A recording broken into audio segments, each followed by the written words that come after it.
శాంతి.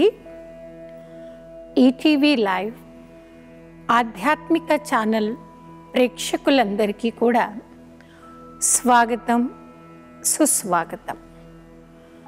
ఈరోజుటి ఎపిసోడ్లో చాలా ముఖ్యమైన శక్తి అడ్జస్ట్ అవ్వటం, పవర్ టు అడ్జస్ట్. అడ్జస్ట్ అనేది గుణాలలో ఒక అద్భుతమైన గుణంగానే చెప్పవచ్చండి. మరి చాలామంది ఏమంటుంటారంటే, అన్ని రకాలుగా అన్ని విషయాల్లో నేను మాత్రమే ఎందుకు అడ్జస్ట్ అవ్వాలి? నాకు వచ్చిన లాభం ఏంటి? నా వయసుని బట్టి, నా అనుభవాన్ని బట్టి, నా సీనియారిటీని బట్టి నేను దేనిలో కూడా ఎవరి కోసం కూడా అడ్జస్ట్ అవ్వలేను అని అంటూ ఉంటారు. నేడు సమాజంలో ఎన్నో రకాల ఫ్యామిలీస్ విడిపోతూ ఉన్నాయండి. ఒకప్పుడు ఒకే ఫ్యామిలీలో 20 మంది 30 మంది ఉన్న ఇల్లులు ఉండేవండి. ఇప్పుడు ఒకే ఇంట్లో ఒక 4 కలిసి ఉన్నారంటే, 5 కలిసి ఉన్నారంటే, అమ్మో 5 ఉంటారా ఇంట్లో, మీరు కలిసే ఉంటున్నారా, చాలా గొప్పవారండి అని ఆశ్చర్యపోవాల్సిన రోజులు గడుస్తున్న టైం అండి ఇప్పుడు. పరివారంలో ఒకప్పుడు ఉన్నది ఏంటి, ఇప్పుడు పోయింది ఏంటి? ఒకప్పుడు మనుషులకు మనుషుల మధ్య నిజమైన ప్రేమ ఉండేది. మనుషులకు మనుషులు చాలా సహకరించుకునేవారు. దాంతోపాటు అడ్జస్ట్ అవ్వగలిగేవారు, అడ్జస్ట్ అయిపోయేవారు. అలా అడ్జస్ట్ అయిపోయిన రోజుల్లో ఎప్పుడు కూడా గొడవలు లేవు. పరివారంలో కూడా చాలా ప్రేమలు ఉండేవి.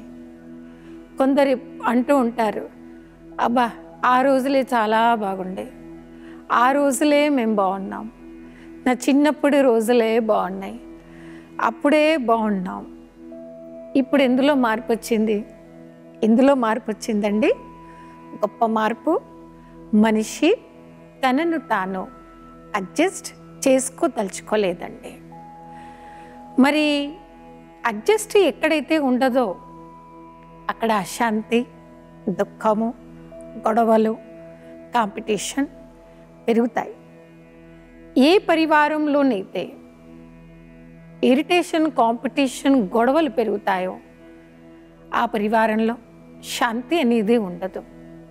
గొడవలు అవుతూ ఉంటాయి. మనందరికీ ఒక మంచి అలవాటు ఉందండి. మనం ఏ పూజ చేసినా, మన ఇంట్లో ఏ శుభకార్యం చేసినా, విఘ్న వినాశకుడైన వినాయకుడి యొక్క పూజ చేయనిదే మనలో ఏ ఒక్కరు కూడా పూజను మొదలు పెట్టమండి. విఘ్న వినాశకుడిని పూజ చేశాకే మిగతా పూజలు మనమంతా చేస్తూ ఉంటాం. మనందరికీ ఒక నమ్మకం, విఘ్న వినాశకుడైన విఘ్నేశ్వరుడి పూజ చేసి నేను ఈ పని మొదలు పెడితే ఈ పనిలో ఎలాంటి విఘ్నాలు, ఆటంకాలు ఏవి రావు అనే అనాది కాలం నుండి మన భారతీయులందరికీ ఉండేటువంటి ఒక గొప్ప విశ్వాసం అండి.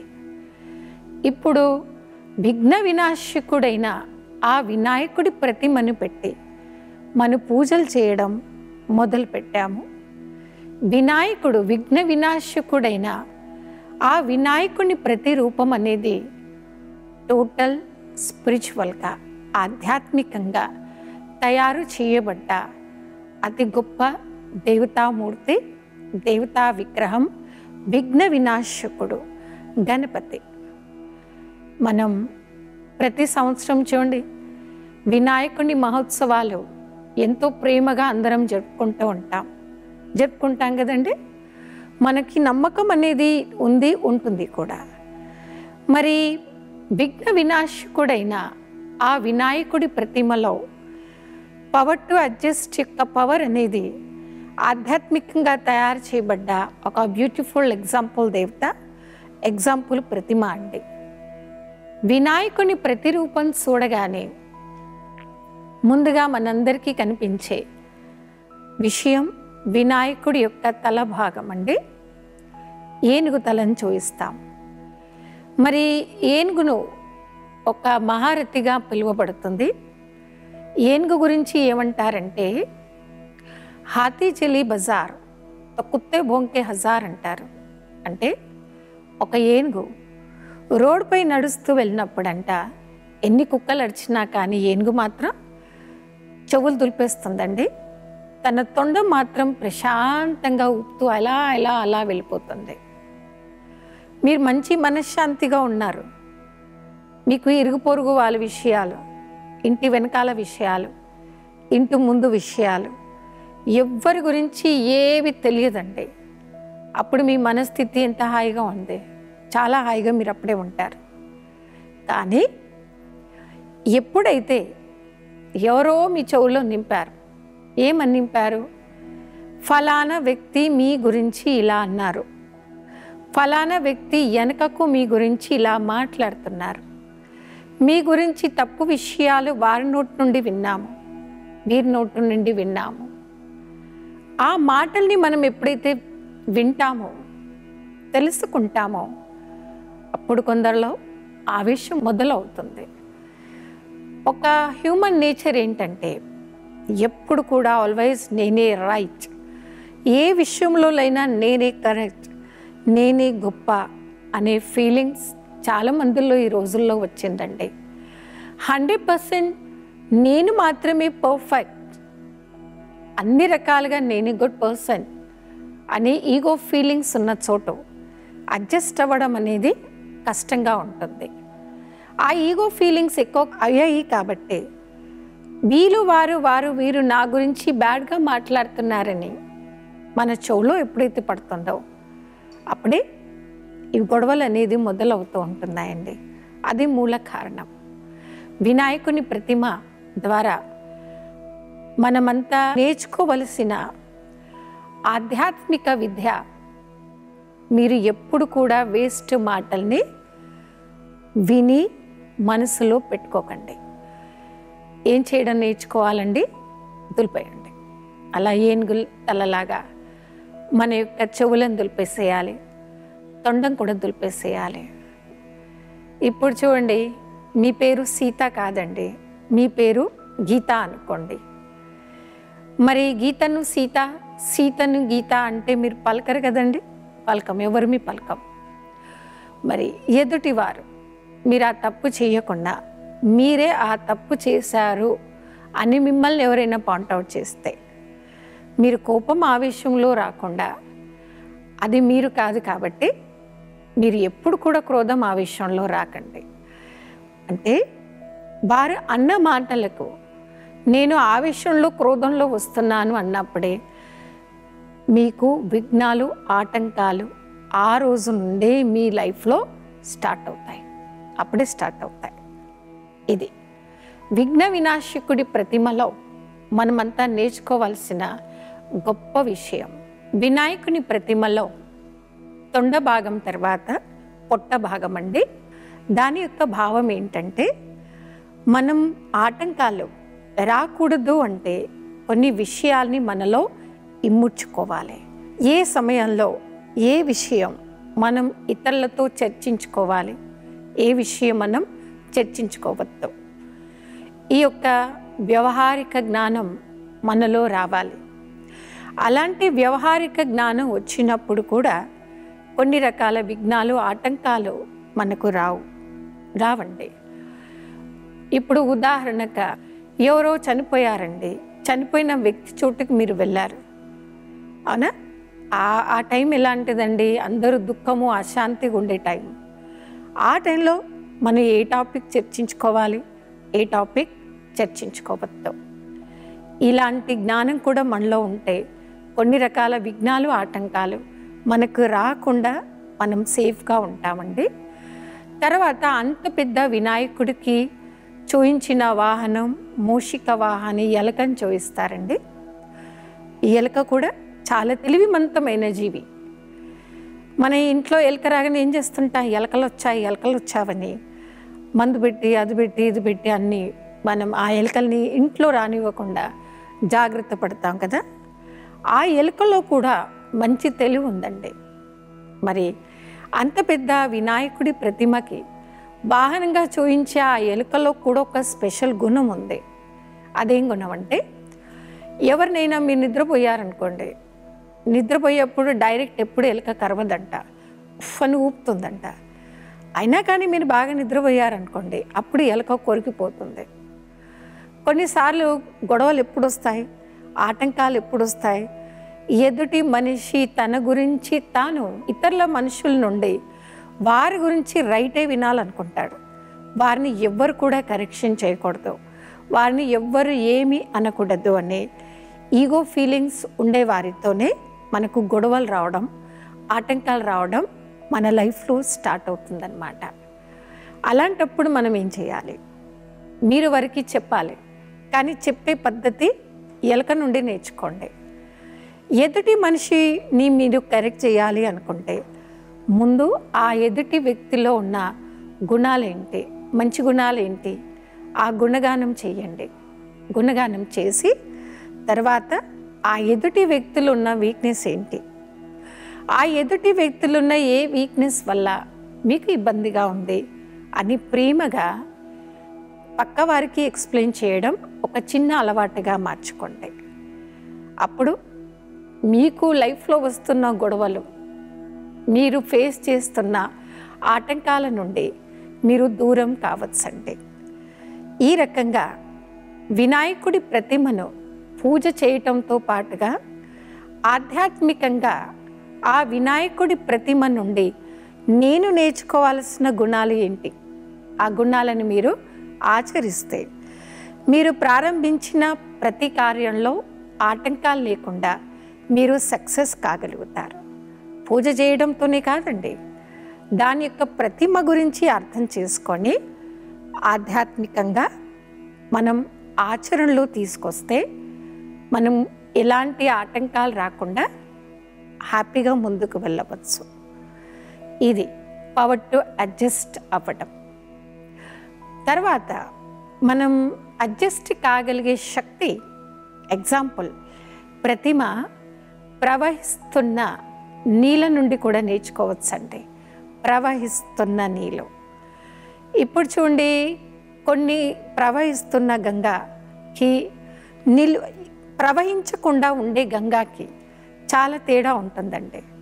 ప్రవహించే గంగ, అలాగే నిలిచి ఉండే గంగ. మరి ప్రవహించాలి, నిలబడాలి అంటే మనిషి జీవితంలో ఇవి రెండు కూడా వస్తుంటాయండి. ఇప్పుడు చూడండి, ఎంతటి వ్యక్తి కానివ్వండి, వారు ధనంలో కానివ్వండి, అందంలో కానివ్వండి, ఫైనాన్షియల్గా కానివ్వండి, నేడు మనిషి ఏ స్టేజ్కి చేరుకున్నా మనం దేవతా స్వరూపం ముందు ప్రతి ఒక్కరిని తల ఉంచుతాం కదా, పూజిస్తాం, రెండు చేతులు ఎత్తి నమస్కరిస్తాం కదా. ఈ యొక్క సంస్కృతి అనేది భారతీయులందరికీ అనాది కాలం నుండి వస్తున్న ఒక మంచి సంస్కృతి. దేవతా స్వరూపం చూడగానే మనం రెండు చేతులు జోడించి తల వంచి నమస్కరించడం, దీంతో ఏమర్థం అవుతుంది? వారు పూజనీయులు. పూజనీయంగా మారడానికి పూజింపబడుతున్న ఆ దైవీ స్వరూపంలో ఉన్న శక్తి పవర్ టు అడ్జస్ట్, ఇముడ్చుకునే శక్తి ఆ దైవ స్వరూపంలో ఉంది అని అర్థం. మరి మన యొక్క జీవిత ఆశయం ఆధ్యాత్మికంగా పూజింపబడే ఒక విలువైన వ్యక్తిగా మారాలి. పూజింపబడే ఒక విలువైన వ్యక్తిగా నేను మారాలి అంటే నేనే అడ్జస్ట్ అయిపోవాలి, నేనే ప్రతి విషయాన్ని నాలో ఇముడ్చుకోవాలి అనే ఒక సకారాత్మక చింతన మనం ఆచరణలో తీసుకువద్దాం. మరి మెడిటేషన్ చేయడం అంటేనే పాజిటివ్ థింకింగ్ని చేయడం మొదలు పెట్టడం. మరి ఏ వ్యక్తి అయితే యోగ సాధన చేస్తారో, పరమాత్మని చింతనలో ఉంటారో, వారిలో సహజంగానే అడ్జస్ట్ కాగలిగే శక్తి వారిలో వచ్చేస్తుంటుంది. ఇదొక అద్భుతమైన శక్తిగానే మనం చెప్పవచ్చు. మరి అద్భుతమైన శక్తిని సాధన చేయగా ఒక అలవాటుగా దాన్ని మనం మార్చుకుంటాం. ఎంతటి వ్యక్తి కానివ్వండి, వారు ధనంలో కానివ్వండి, అందంలో కానివ్వండి, ఫైనాన్షియల్గా కానివ్వండి, నేడు మనిషి ఏ స్టేజ్కి చేరుకున్నా మనం దేవతా స్వరూపం ముందు ప్రతి ఒక్కరిని తల ఉంచుతాం కదా, పూజిస్తాం, 2 చేతులు ఎత్తి నమస్కరిస్తాం కదా. ఈ యొక్క సంస్కృతి అనేది భారతీయులందరికీ అనాది కాలం నుండి వస్తున్న ఒక మంచి సంస్కృతి. దేవతా స్వరూపం చూడగానే మనం 2 చేతులు జోడించి తల వంచి నమస్కరించడం, దీంతో ఏమర్థం అవుతుంది? వారు పూజనీయంగా మారడానికి పూజింపబడుతున్న ఆ దైవీ స్వరూపంలో ఉన్న శక్తి, పవర్ టు అడ్జస్ట్, ఇముడ్చుకునే శక్తి ఆ దైవ స్వరూపంలో ఉంది అని అర్థం. మరి మన యొక్క జీవిత ఆశయం ఆధ్యాత్మికంగా పూజింపబడే ఒక విలువైన వ్యక్తిగా మారాలి.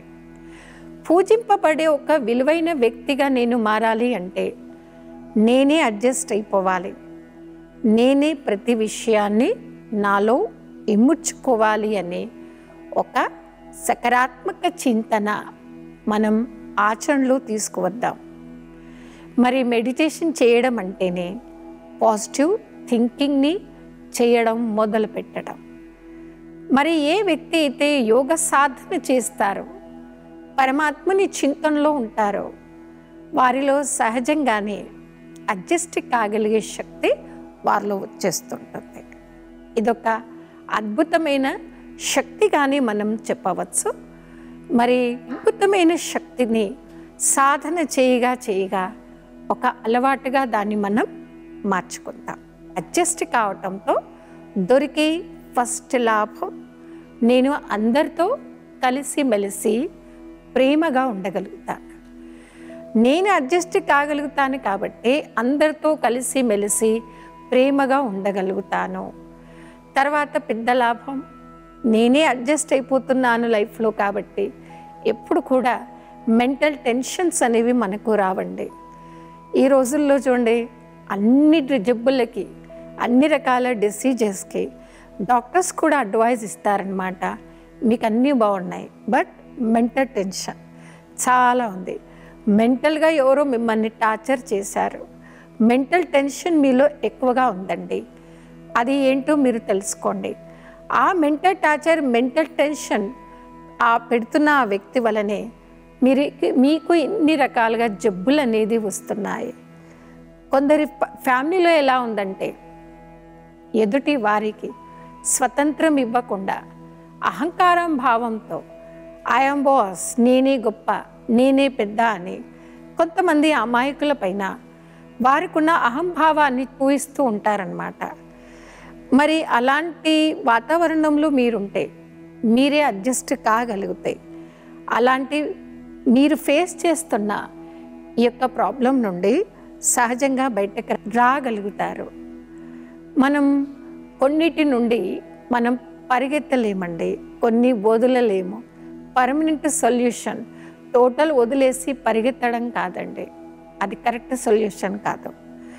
మరి కొన్ని సమస్యలు మీరు ఎక్కడ పోయినా కామన్గా ఉంటాయి. ఈ ప్లేస్లో ఉంటే నాకు వేడి ఎక్కువ ఉంది, ఆ ప్లేస్లో ఉంటే చలి ఎక్కువ ఉంది, ఈ ప్లేస్లో ఎక్కువ ఉంటే వర్షం ఎక్కువ ఉందని మనం పరిగెత్తుతూ పోయామనుకోండి జీవితకాలం అంతా పరిగెత్తటంతోనే ఎండ్ అవుతుంది.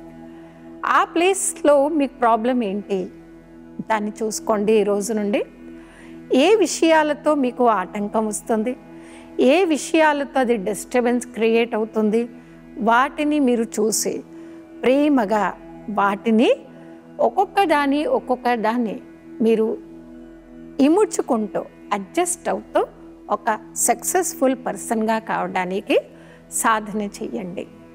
మరి అంత శక్తి, అంత పవర్, అంత స్పిరిచువాలిటీ మనందరిలో రావాలంటేనే దానికి కావాల్సింది, దానికి దొరికే శక్తి, ఏకైక శక్తి, ఆధ్యాత్మిక శక్తి, దానినే రాజయోగ అభ్యాస సాధనగా చెప్పబడుతుందన్నమాట. మరి ఈ రకంగా రాజయోగ అభ్యాస సాధన చేసి ఒక సాధకుడికి ఇవన్నీ కూడా ఒక సైడ్ సీన్గా కనిపిస్తూ ఉంటాయండి. ఇప్పుడు ట్రైన్లో కానివ్వండి, బస్లో కానివ్వండి, ప్రయాణం చేస్తూ ఉంటాం. సైడ్ సీన్ ఎలాంటిది ఉన్నా మనం సైడ్ సీన్ చూస్తూ ఎంజాయ్ చేయడం చాలా అందరికీ అలవాటు. ఎస్పెషల్లీ చూడండి, మనము విండో సీట్ ఎందుకు అడుగుతాం? బస్ కానివ్వండి, ట్రైన్ కానివ్వండి, విండో సీటే ఎందుకు కూర్చోవాలనుకుంటాం? సైడ్ సీన్ చూడడానికి. సైడ్ సీన్ చూస్తూ మనం ఎప్పుడు ఏం చేస్తుంటామండి? ఎంజాయ్ చేస్తూ ఉంటాం, అవునా? సైడ్ సీన్ని మిస్ చేసుకోదలుచుకోము. మనం కూడా మనం ఫేస్ చేస్తున్న ప్రతి సీన్ని, ప్రతి దృశ్యాన్ని ఒక సైడ్ సీన్గా తీసుకోగలగాలి అంటే దానికి ఉపయోగపడే శక్తి పవర్ టు అడ్జస్ట్. ప్రతి విషయంలో అడ్జస్ట్ అవ్వడం, ప్రతి విషయంలో ఇముడ్చుకోగలిగేటువంటి శక్తియే మీ వ్యవహారిక జీవితంలో ఇంత గొప్పగా పనిచేస్తుందన్నమాట. కాబట్టి మీరు ఎక్కడున్నారో అక్కడే ఉంటూ, మీరు ఏం చేస్తున్నారో అదే చేస్తూ, మిమ్మల్ని మీరు మోల్డ్ అంటే అడ్జస్ట్ ఏ విధంగా ఈజీగా చేసుకోవాలో దాని యొక్క అలవాట్లను మీరు ఈ రోజు నుంచే స్టార్ట్ చేయండి. అలా ప్రతి క్షేత్రంలో తనని తాను అడ్జస్ట్ చేసుకునే వ్యక్తి ఒక సక్సెస్ఫుల్ పర్సనే అవుతాడండి. ఇలాంటివి మన ఎన్నో లాభాలు మనం పొందాలని తెలివిమంతుడు ఎప్పుడు ఏ పని చేస్తుంటాడో తనకు లాభం ఉండే పనియే. తనకు లాభం లేని పని మీద ఇంట్రెస్ట్ అంతగా చూపించడు. మరి నేను అడ్జస్ట్ అవుతే నేను పొందే లాభాలే తప్ప నేను అడ్జస్ట్ అయితే ఒక నష్టం కూడా లేదు అనేది మీ మైండ్ సెట్లో ఫిక్స్ అయినప్పుడే మీరు ఈజీగా సర్దుకోగలుగుతారనమాట. అంటే ప్రతి దానిలో మీరు అడ్జస్ట్ అవ్వగలుగుతారు. అడ్జస్ట్ అవుతూ మీరు ఉన్నటువంటి మీ ఫీల్డ్లో సంతోషంగా ఉంటారు. అశాంతి, దుఃఖము, గొడవలు ఎప్పుడు కూడా మనిషిని మనశ్శాంతిగా ఉండనివ్వవు. ఈ విధంగా మరో ఎపిసోడ్లో ఎంతో విశేషమైన అంశాల గురించి మరుసటి ఎపిసోడ్లో తెలుసుకుందాము. అప్పటి వరకు ఓం శాంతి.